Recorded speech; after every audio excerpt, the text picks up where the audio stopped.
यानी कारण जो है आज हम क्या करते हैं ऑफलाइन क्लास ले रहे हैं और वीडियो रिकॉर्ड करके आप लोग को डाल रहे हैं प्रोवाइड कर रहे हैं। तो सबसे पहले आते हैं हम लोग देखते हैं आज किसके बारे में हम लोग बात करने वाले हैं, संसाधन। तो संसाधन जो होता है इसके बारे में हम लोग बात करेंगे और यह सबसे इम्पोर्टेंट है। और चलिए, तो संसाधन होता क्या है? तो संसाधन जो है वे सारी वस्तुएं जो मानव जीवन की परिसंपत्ति बन जाए उसे हम लोग क्या करते हैं, संसाधन करते हैं। जैसे लालटेन हो गया, बिजली हो गया, नदी हो गया, यह सब क्या है, हमारे जीवन की परिसंपत्ति है। यदि एक दिन यदि हमें मोबाइल ना मिले, ठीक है, यदि एक दिन सपोज मान लीजिए बिजली गायब हो जाए, ठीक है, सारे एरिया का जो भी मोबाइल होता है वो बंद हो जाता है और दूसरी जगह पता क्या जाता है कि लाइट है या नहीं। तो संसाधन क्या है? वे सारी वस्तुएं जो मानव जीवन की परिसंपत्ति बन जाए उसे हम लोग क्या करते हैं, संसाधन करते हैं। अब आते हैं संसाधन को हम लोग उपलब्धता के आधार पे हम लोग कैसे बांटते हैं। तो उपलब्धता मतलब है या नहीं है उसके आधार पे, ठीक है, उत्पत्ति के आधार पे यदि हम लोग बात कर ले तो संसाधन को हम लोग दो वर्गों में बांटते हैं। एक होता है प्राकृतिक प्रदत्त,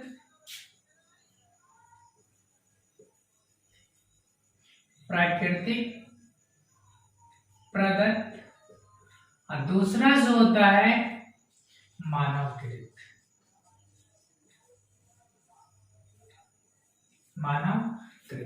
अब प्राकृतिक प्रदत्त क्या होता है? वैसी वस्तु जो प्राकृतिक के द्वारा दिया गया हो उसे हम लोग प्राकृतिक प्रदत्त कहेंगे, और जो मानव के द्वारा दिया गया हो, मानव के द्वारा बना के दिया गया उसे हम क्या कहेंगे, मानवकृत कहेंगे। जैसे में लालटेन हो गया, यह जो है मानवकृत है, लालटेन, ठीक है, मानवकृत हो गया। बिजली मानवकृत हो गया। लेकिन वही बात यदि हम लोग करें, जल का बात कर ले, पेड़ पौधा का बात कर ले, पहाड़ का बात कर ले, तो क्या होगा, प्राकृतिक प्रदत्त होगा। तो सिंपल सी बात है।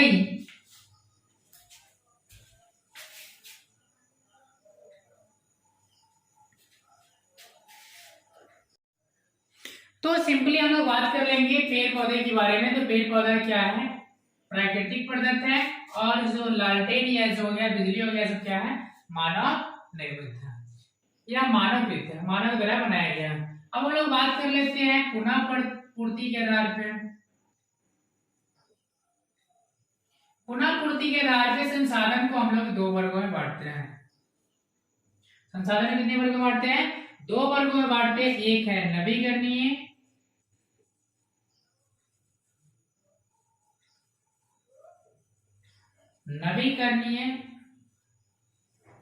दूसरा है अनवीकरणीय।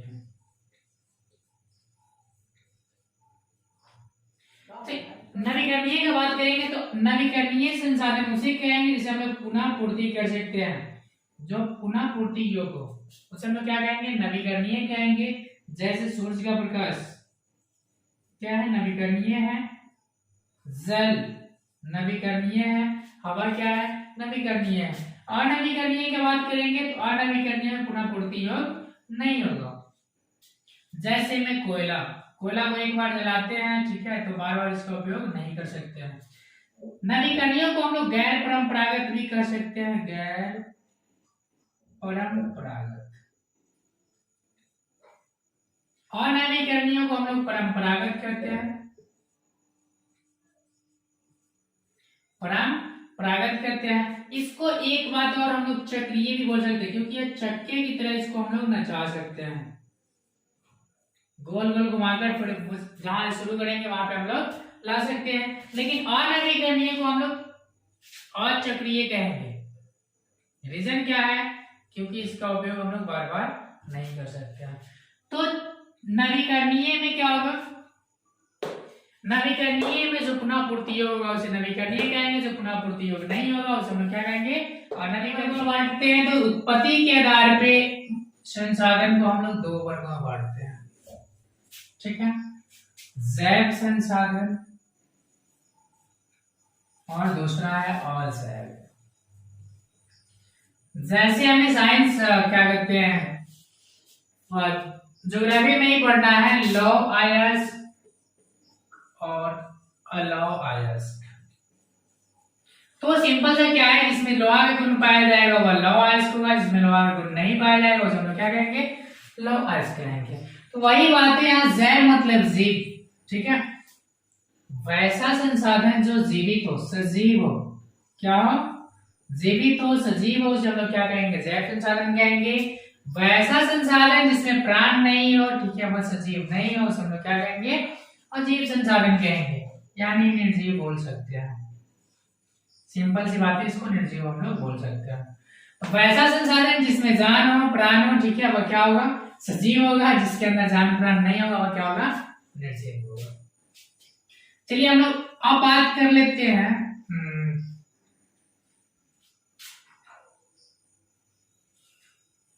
संपत्ति के आधार पर। किसके आधार पे, संपत्ति के आधार पे बात कर लेते हैं, या स्वामित्व भी बोल सकते हैं उसको हम लोग, ठीक है। तो संपत्ति के आधार पे या स्वामित्व के आधार पे संसाधन को हम लोग 4 वर्गों में बांटते हैं। चलिए 4 वर्ग कौन कौन सा है, एक ही करके हम लोग देखेंगे। सबसे पहले आते हैं निजी,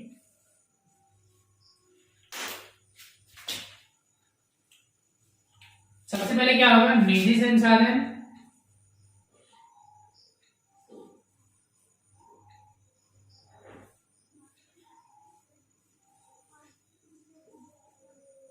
निजी संसाधन। दूसरा है सार्वजनिक बोल सकते हैं या सामाजिक।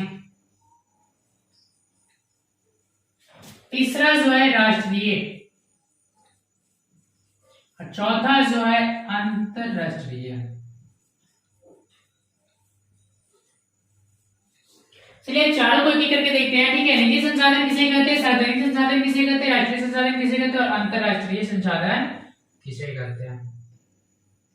चारों में अंतर क्या है, तो निजी संसाधन हम उस संसाधन को कहेंगे जिसपे सिर्फ कोई मालिकाना हक हो, जिसपे क्या हो, किसी एक मालिक का हक हो। जैसे मान लीजिए एक मेरा खेत है, खेत में खेती हम ही करेंगे, कोई दूसरा नहीं करेगा, या खेती भी करवाएगा तो क्या करेंगे उसमें, उसको हम लोग क्या करते हैं, बटिया जिसको बोलते हैं, या कटखेना, एटीसी वगैरह वगैरह जिसपे हम लोग दे सकते हैं, लेकिन देंगे हम ही, तो खेत भी क्या होगा, निजी संसाधन होगा। अब आते हैं सार्वजनिक संसाधन। यदि कहीं कुआं खोदा हुआ हो,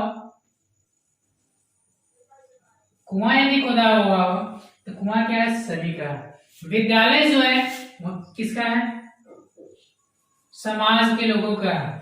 वैसा संसाधन जिसमें सामाजिक, समाज के सभी लोगों का अधिकार हो, उसे हम लोग क्या कहेंगे, सार्वजनिक संसाधन कहेंगे। पंचायत भवन हो गया, विद्यालय हो गया, स्कूल हो गया, कुआं हो गया, नदी हो गया, सब क्या सामाजिक संसाधन। राष्ट्रीय संसाधन, वैसा संसाधन देश के अंदर पाए जाने वाले संसाधन को हम लोग क्या कहेंगे, राष्ट्रीय संसाधन कहेंगे। और एक चीज और इसमें बात कर ले हम लोग, समुद्र तट या जो भी सागर है, समुद्र तट से लेकर 19.2 किलोमीटर तक के क्षेत्र को हम लोग राष्ट्रीय संसाधन कहेंगे। 19.2 किलोमीटर तक का जो क्षेत्र होगा वह क्या होगा, राष्ट्रीय संसाधन होगा। यदि इसके अलावा कोई दूसरा क्षेत्र है, ठीक है, तो वह क्या होगा, या इसके अंदर नहीं आएगा, मतलब राष्ट्रीय से वह बाहर हो जाएगा। अब बात कर ले अंतरराष्ट्रीय संसाधन, वैसा संसाधन जिसपे पूरे देश का अधिकार हो, यानी 19.2 से लेकर 19.2 किलोमीटर से जो आगे का जो क्षेत्र होगा वह किसका होगा, अंतरराष्ट्रीय संसाधन होगा, जिसपे मतलब देश का अधिकार नहीं होगा, सभी का अधिकार होगा। वहां कोई मछली पकड़ नहीं सकता। अंतरराष्ट्रीय संसाधन जो होता है, ठीक है, वह 200 किलोमीटर होता है। क्या होता है, 200 किलोमीटर। और इसके लिए राष्ट्रीय संसाधन के लिए अपवर्तित क्षेत्र होता है। क्या होता है, 200 किलोमीटर जो है,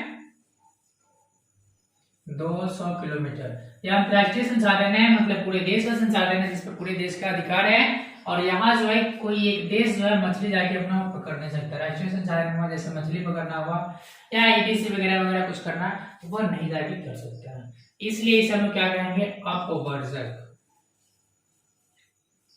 अपवर्जक क्षेत्र इसी को हम लोग बोलते हैं।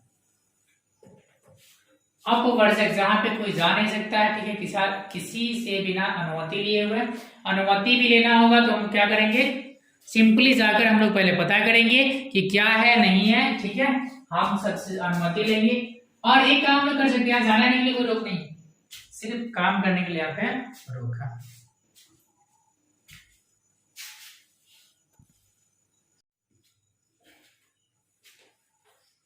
तो एक महात्मा गांधी ने एक पुस्तक के बारे में बताया था जिसका नाम है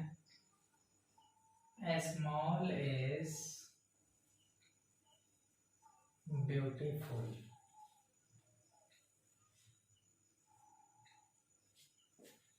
स्मॉल इज ब्यूटीफुल, ठीक है। तो स्मॉल इज ब्यूटीफुल जो पुस्तक जो था 1974 में प्रकाशित हुआ था।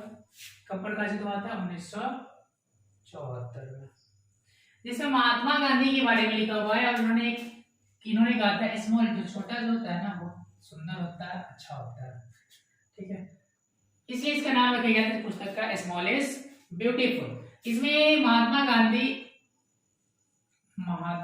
कहते हैं जो कुटीर उद्योग है, जो छोटा उद्योग है, वो बहुत सुखी और संपन्न उद्योग है, इसी के बारे में स्मॉल इज ब्यूटीफुल में बात किया गया है, ठीक है। और एक और चीज है,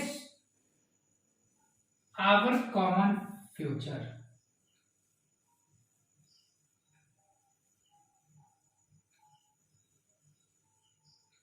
आवर कॉमन फ्यूचर, ठीक है, हमारा साझा भविष्य, मतलब जो हमारा आने वाला जो भविष्य है किस प्रकार का होगा, नहीं होगा, ठीक है। इस पे यह भी जो हुआ था लगभग 1984 के आसपास हुआ था, मतलब 1984 में हुआ था।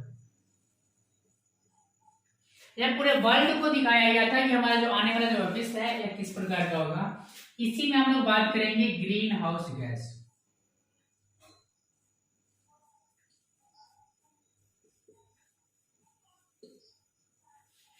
क्या है ग्रीन हाउस गैस? यह सब पुस्तक से प्रकाशित हुआ था, आवर कॉमन फ्यूचर, ठीक है, जो हमारा आने वाला जो भविष्य है, साझा जो भविष्य है, ये किस प्रकार का होगा। तो इसमें सबसे मेन पॉइंट जो आया था ग्रीन हाउस गैस, ठीक है। ग्रीन हाउस गैस में सबसे ज्यादा प्रभावित करने वाली जो गैस है वह कार्बन डाइऑक्साइड है। क्या है? कार्बन डाइऑक्साइड, जो लगभग 72% जो है हमें प्रभावित करती है। कौन सी गैस? Carbon dioxide. यह ग्रीन हाउस गैस का सबसे प्रमुख कारक यही है। क्या है? ग्रीन हाउस गैस जो प्रभावित करती है ये CO2 के कारण ही होती है, लगभग 72% ही है। कौन सा गैस? Carbon dioxide. दूसरा जो है मीथेन है। मीथेन जो है हमें जो प्रभावित करती है लगभग 20% प्रभावित करती है, ठीक है, हमें बर्बाद करती है।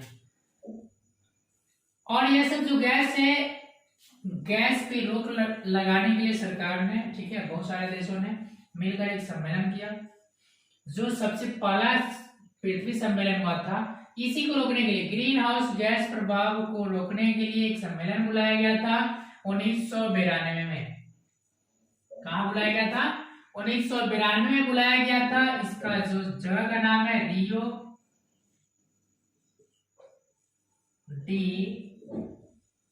जेनेरो, ठीक है। 1992 प्रथम पृथ्वी सम्मेलन जो हुआ था ग्रीन गैस प्रभाव को रोकने के लिए, प्रथम पृथ्वी सम्मेलन 1992 में हुआ था, ठीक है। कहाँ हुआ था? रियो डी जेनेरो में। क्यों हुआ था? तो ग्रीन गैस प्रभाव को रोकने के लिए सभी देशों से अनुमति किया गया, गुजारिश किया गया कि आप लोग जो भी उत्पादन करते हैं इसकी वृद्धि को कम करें और इससे जो प्रभाव होने वाली जो ऊर्जा है, गैस है, उसको कम करें। लेकिन सबसे ज्यादा जो है चीन और अमेरिका, क्योंकि इसी देश में सबसे ज्यादा फैक्ट्री है और है भी। तो चीन और अमेरिका को मतलब खास तौर पे भी कहा गया कि आप जो ग्रीन गैस जो प्रभाव करते हैं, मतलब कार्बन डाइऑक्साइड जो प्रभावित करते हैं, उस पर आप रोक लगाइए। लेकिन चीन ने साफ साफ मना कर दिया कि हम विकास की ओर ध्यान दे रहे हैं, हम किसकी ओर ध्यान दे रहे हैं? हम विकास की ओर ध्यान दे रहे हैं, ठीक है। हम ग्रीन गैस प्रभाव को नहीं रोकेंगे।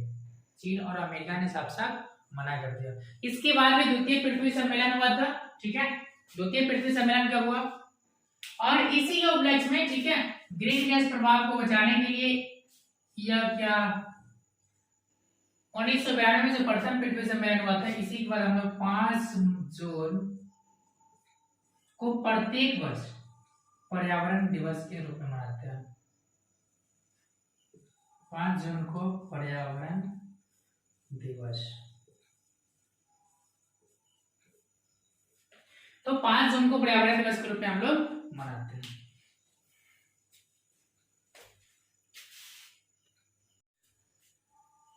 तो आप लोग को हम पिछले वीडियो में बताए थे क्या कि हम लोग जो है नवीकरणीय और अनवीकरणीय स्रोत बताए थे, ठीक है। तो नवीकरणीय स्रोत की तरफ हम लोग अग्रसर क्यों हो रहे हैं? ताकि जो हमारा जो आने वाला जो भविष्य है, ठीक है, उसमें क्या होगा, ग्रीन हाउस गैस का प्रभाव कम होगा और आने वाला जो फ्यूचर जो होगा उसमें परंपरागत स्रोत का बचत होगा। तो आइए इसके बारे में और कुछ अच्छी जानकारी ले लेते हैं और कुछ क्वेश्चन के माध्यम से आप लोग कुछ क्वेश्चन दे रहे हैं, ठीक है, और इसका आंसर आप लोग कमेंट बॉक्स में करते रहिएगा। क्वेश्चन नंबर 1 से लेकर लगभग 10 क्वेश्चन रहेगा, 10 का ऑप्शन वहां नीचे दिया हुआ रहेगा, तो आप लोग एक उसका कमेंट कर सकते हैं। तो आज के लिए सिर्फ इतना ही। लेसन 1 मेरे ख्याल से फिलहाल संसाधन जो चैप्टर है वह समाप्त हो रहा है, ठीक है। और अगला जो चैप्टर है, अगले चैप्टर की हम लोग तैयारी करके फिर नेक्स्ट वीडियो में आप लोग से मिलते हैं। तो जो क्वेश्चन है, क्वेश्चन को आप लोग अटेम्प्ट करना ना भूलें और जो भी क्वेश्चन का आंसर है, ठीक है, आप लोग कमेंट बॉक्स में एक क्वेश्चन नंबर 1 का ऑप्शन ए होगा तो ये लिखिएगा, क्वेश्चन नंबर 2 का बी होगा तो बी लिखिएगा, 3 का ए होगा तो इस टाइप से आप लोग लिख सकते हैं। और आप लोग कमेंट, सबका हम कमेंट एक एक करके पढ़ेंगे, ठीक है, और जिसका सबसे ज्यादा राइट होगा, ठीक है, और एक ही बार में जो भी कमेंट होगा सब एक ही बार में होना चाहिए। जैसे हम लोग ये नहीं यहाँ क्वेश्चन नंबर 1 का ए सेंड कर दिए, क्वेश्चन 2 का बी सेंड कर दिए, क्वेश्चन सी क्वेश्चन नंबर 3 का सी इसको भी सेंड कर दिए, तो इस टाइप से रहेगा, ठीक है। तो हम उसको कैरी नहीं कर पाएंगे, ध्यान नहीं दे पाएंगे। तो केयर हम उसी क्वेश्चन को करेंगे, ठीक है, उसी आंसर को करेंगे जो लाइन से होगा। चलिए ठीक है, तो मिलते हैं अगले वीडियो में।